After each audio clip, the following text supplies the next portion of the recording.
Hey, what's up everyone? My name is Paul. I'm a professional photographer and educator in New York City. I have done some traveling, do some workshops across the United States, and I've done a couple of weddings also, in other parts of the world. Anyway, thank you for watching this channel, for checking in.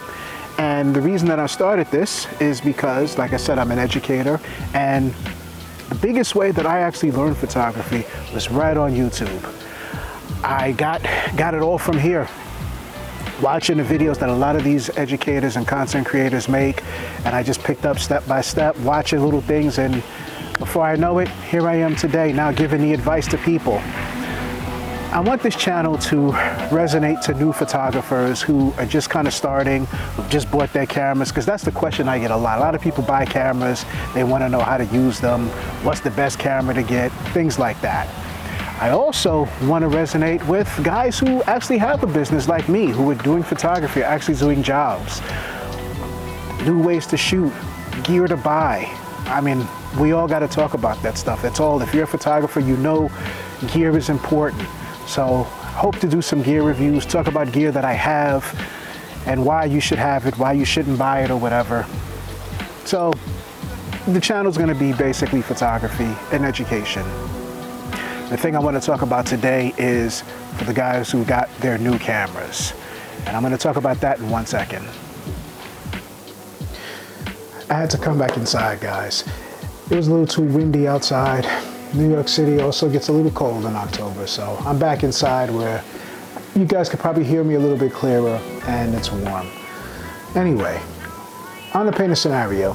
You go outside, go to the store, buy this new camera that you've been looking at, you charge it up, take it out the box, looks great, put it on auto, first thing right away, take a picture right away, you love what you see.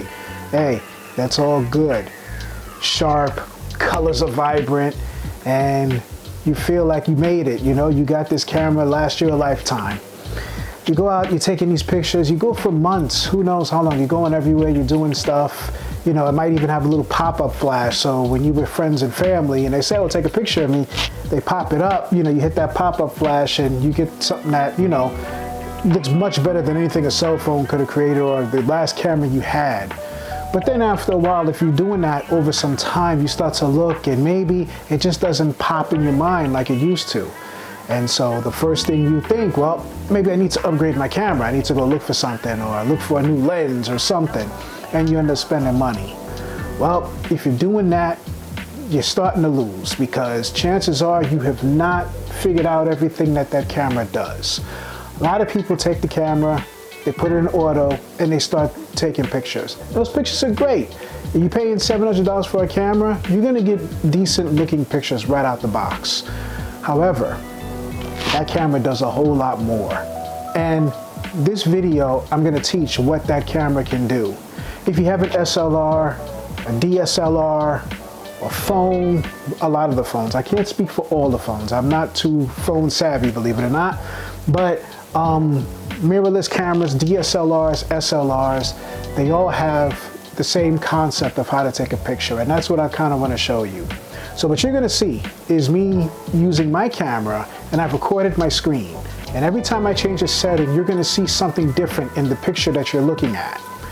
Now, if you have an older camera, it's not a mirrorless, you may not be able to do that with your camera. So if you have an older model and you change a setting, you won't necessarily see the changes. But it doesn't mean the changes aren't happening. You just have to take the picture first to see it. The benefit of mirrorless is that you don't have to take the picture. You can see it before you actually take a picture. You're going to see that in my video. But as you're watching it, the concept is the same. Whatever aperture I have set for my camera, and you see the differences in that, and you take your camera and you change the aperture, you can see the picture that you're going to take after is going to look similar depending on what that aperture setting is. So like I said, the concept doesn't change. We're going to talk about shutter speed, I'm going to talk about ISO, and hopefully you can put that together to understand an exposure triangle. But the biggest thing, after you watch the video, take your camera, go somewhere, whether it's in your house, whether it's outside, grab a family member or an object, or go to a bench somewhere and just take the pictures. practice the settings, understand what they did. I really learned the exposure triangle shooting a water fountain in the city that I don't even think exists anymore. I think they took it down. But I remember figuring out and playing with the different settings, and when I finally understood the concept of what happens when I do one thing and then do another, man, I remember it. I felt like a kid, you know? Like I mastered a video game or something. And so that's what this is about, you know? Practice it. You can watch this video, but I can't stress enough that you have to take pictures. You can get better watching stuff at home, but also take what you've learned, what you hear people say, or what I'm saying in this case, and apply it. Practice, and you will get better, and you'll see. I can tell you, I shoot weddings, I shoot landscapes, I shoot portraits, none of that stuff. I could not have gotten it unless I understood what the settings of my camera was and what the exposure triangle is. And the last tip, I say, before you ever upgrade to a new camera, my suggestion would be, make sure the camera that you have, you used it to its maximum. And I know a lot of people might agree or disagree, but use that camera until you realize that, hey, what I'm trying to do, I just can't do. You know, maybe it's too grainy if I put it at the setting that I need to put it to make the image illuminated enough for me to see it. Once you get to a level like that, it might be time for a new camera. But a lot of times, the camera you have in your hand truly is the best camera, and you may not even need an upgrade. So you don't really know that unless you really know that exposure triangle, because like I said, that's really where I think it's the meat and potatoes of great imagery. And then, you know, there's other things that come in much later, like lighting and off-camera flash and stuff like that.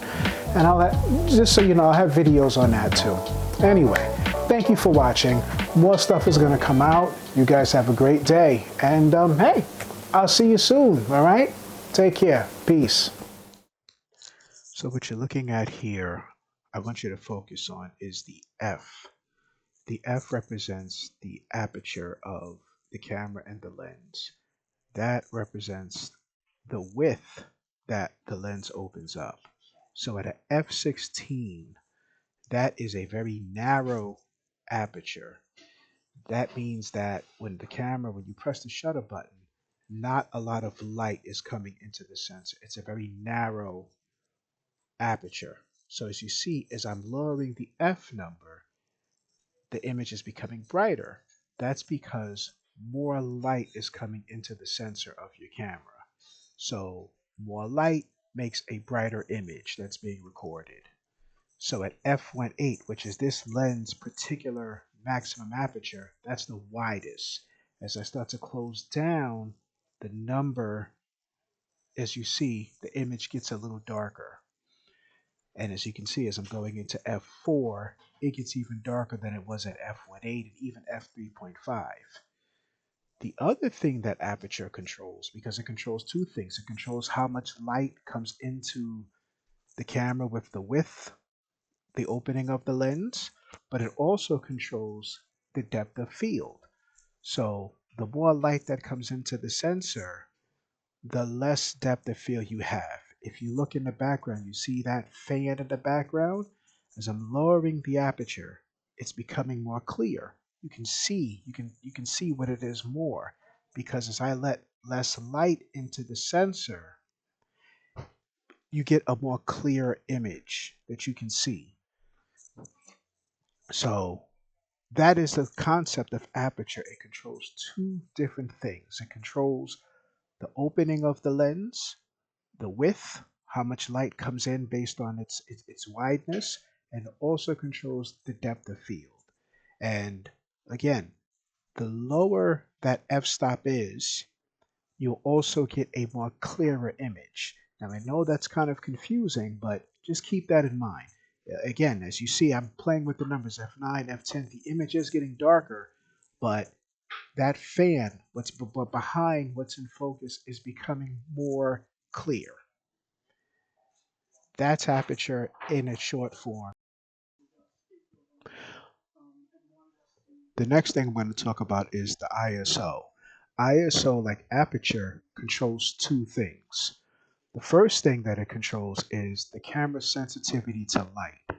So if you had your shutter speed and your aperture at settings that you wanted to keep it on and you wanted to make the image brighter, you would raise your ISO. The higher the ISO, the brighter the image is going to be at the settings that you have set for your camera. The other thing ISO controls is the image quality. So you have to compromise. If you raise your ISO too much, you're going to start to degenerate your image overall. You might have more noise, or as we have grain, we call it noise, but grain in your image, and that can become a problem, especially if you're printing or you're going to post this on a big monitor. So you have to keep that in mind with ISO. You have to be very careful. But the higher the ISO, the more sensitive the camera is to the light. The last thing we're going to talk about here is the shutter speed. Shutter speed represents how fast the camera opens and closes when you press the shutter button. So 1/200 represents 1/200 of a second that your lens opens and then closes down. So if you were to do a setting like 1/1000th of a second, that means the camera is going to open for literally 1/1000th of a second, and then it's going to close up. So the lower that number is, the more time you're allowing light to get into your camera. 1/200th of a second is here, and as you see, as I'm raising the number, that means less light's coming into the sensor. Shutter speed also controls how the camera records the image's motion. So a moving object, you're going to need a very fast time to freeze that subject if that's what you're looking to do. If you want to drag the image, you would lower the setting, the time, so that you can actually record the motion of the person or whatever the object is you're doing. Those are the two things that shutter speed controls. So here's an image that I took and an example of shutter speed for now. I took this picture over a highway, and those lights that you see, those streaks of lines, are actually lights from cars that are driving over a highway. I didn't want to freeze this because I would have to have shot moving cars at maybe 1/8,000th of a second. That wasn't my goal. I wanted those light streaks. So I did the opposite. And I shot this at 20 seconds so that I wouldn't see the cars, but I would just see the effect the cars leave behind, the light. That's an example of shutter speed at a long exposure. Now, to keep that all in focus, I had to put my camera on a tripod. Once I had it on the tripod and I pressed the shutter button, there's no movement. So the camera's not shaking, it's not moving, it's recording the image at 20 seconds. Whatever's moving, you're going to see that motion. That's the light that you're looking at going by. The bridge, everything that's there is still sharp and not moving, so you don't see any shake there because, again, I have my camera on a tripod. But whatever's moving, you're just going to see the light effect. That's what happens with a long exposure, a long shutter speed recording. This picture here that I've taken is an example of aperture. I shot this at a very low slash wide aperture. I shot it at 1.4. Remember we talked about that f-stop number, and I told you the lower the number, the wider your lens is going to be. And the wider the lens is going to be, more light's coming into the sensor. Remember I also said that it controls the clarity of the image, the depth of field. When I take portraits, I want the subject, the person, to be clear. I want everything around them to be kind of blurry so they automatically stand out. That's what I've done here. At f1.4, she's in clarity. You can see her clearly, but everything around her kind of gets milky and blown away. That's an intentional effect that portrait photographers use. Or if you're shooting something else like an object, a bench or a flower or some food, a lot of times you're going to shoot them at a wide slash low aperture so that you get as much light into the sensor as possible, but you also make that the focus. Whatever you're your object, whatever you're focusing on, is clear and everything else becomes blurry. So if I took this at, let's say, f7, f8, those boards at the bottom, the floor, would probably be more clear, and everything behind her would start to become more clear, and the image would look a little more muddled. You wouldn't exactly be sure what you're looking at because you have everything is kind of in focus. Also, I would let less light in at f7. So that kind of starts to give you a hint on how you put this all together to make a good image. I'm going to explain that to you right now. So here's where I try to put this together for you guys. This is a photo shoot I did of a ballerina, and I did it in the New York City subway system. If you live in New York City, you know the subway system is not very well lit. It tends to be very dim, just not a lot of light. So I have a couple of obstacles working against me. I have a ballerina that I want to get in her poses, which means I have to shoot automatically at a fast shutter speed. If I shoot this at 1 second, 2 seconds, yes, I'm going to probably get enough light to illuminate the subway station. However, she's going to be blurry. I'm going to get what you call ghosting. I'm also going to get ghosting of that train that's going by. Generally, in portraits, you don't want that. You want the subject, in this case, the dancer, ballerina, to be sharp. I don't want her to be blurry. So I have to shoot at a fast shutter speed. So I shot this at 1/500th of a second. Now, if I'm doing that, my aperture, my f value, has to be low. I have to get the camera, the lens to open as wide as possible. So I'm shooting this at f1.4. By doing that, I'm opening up the lens as wide as possible.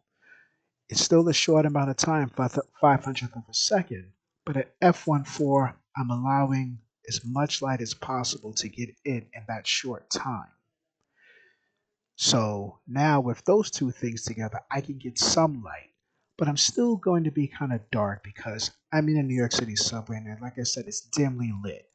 Ideally speaking, I'd want my aperture to be at f1.4 and maybe a shutter speed of, let's say, 1/50th of a second.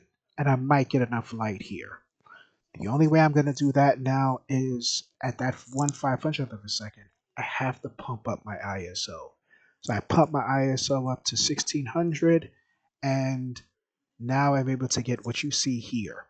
I have my depth of field at f1.4. She's in focus. Everything around her is kind of milky and creamy. I've frozen the train, but I've also allowed enough light. And yes, maybe I have begun to affect the quality of the image because there might be some noise, some grain in the picture. But that's kind of what you have to do in this situation if you want to get a lit image and get accomplish your goal. Remember when I talked about ISO? That's a lot of times. That's how I found I had to upgrade my camera. The camera that I had previously, when I first started photography, was a Nikon D3000. It was a great camera. But if I shot anything over 800 ISO, the images just weren't usable. It was too grainy, too noisy, and the colors would start to get distorted. It couldn't work. Higher end cameras, you tend to be able to shoot at low ISOs and high ISOs.